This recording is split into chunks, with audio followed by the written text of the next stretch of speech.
आपका मधुर गुप्ता चैनल पे एक बार फिर से स्वागत है। तो आप देख सकते हैं जेईई एडवांस 2015 10 साल पीछे आ चुके हैं अपन। 2025 से करते करते 2015 पे आ चुके हैं। केमिकल बॉन्डिंग चैप्टर का नाम है, one of the most important chapter of inorganic chemistry. तो क्वेश्चन आप देख सकते हैं सामने। कभी भी जेईई एडवांस पूछेगा तो ऐसा तो है नहीं कि मतलब कि एक की ही लीनियर शेप पूछ लेगा या दो की ही पूछ लेगा। आपको पता है कि अगर जेईई एडवांस में कोई क्वेश्चन आ रहा है, भले ही वो सिंपल क्वेश्चन हो, लेकिन वो उसको इतना लेंदी कर देगा कि आपको थोड़ा सा टाइम देना पड़ेगा या आपको उसमें इतना जल्दी सोचना पड़ेगा कि आप आंसर पे जल्दी पहुंच सके। लेकिन आपको पता है कि एडवांस में टाइम बहुत रहता है। बट क्वेश्चन देख सकते हैं आप कि उन्होंने कितने कंपाउंड्स में शेप पूछी है। 1 2 3 4 5 6 7 8 9 कंपाउंड को आपको एनालाइज करना है, उसके बाद आपको आंसर तक पहुंचना है। तो आइए क्वेश्चन पढ़ते हैं। चलिए, among the try atomic molecule, सारे के सारे ट्राई एटोमिक है, 3 एटम है सब में, ये सब ट्राई एटोमिक मोलिक्यूल या आयंस है। क्वेश्चन है the total number of linear molecules. Question पे ध्यान दे थोड़ा सा।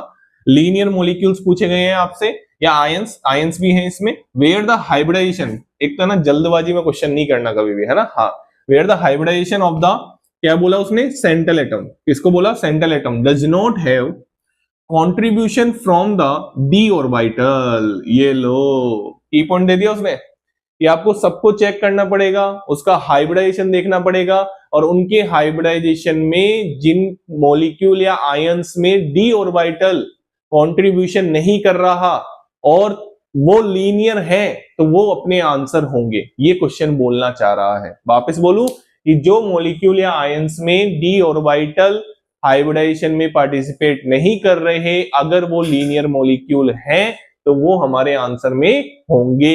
बात समझ में आ गई? चलिए एक एक को चेक कर लेते हैं। जैसे BeCl2 के बारे में मैं आपको बताऊं तो ये एनसीईआरटी का एग्जांपल है, ठीक है। एनसीईआरटी का एग्जांपल है ये। आप सबको पता भी होगा sp हाइब्रिडाइजेशन होता है इसका, सबको पता होगा, ठीक है। सबको पता होगा sp हाइब्रिडाइजेशन होता है।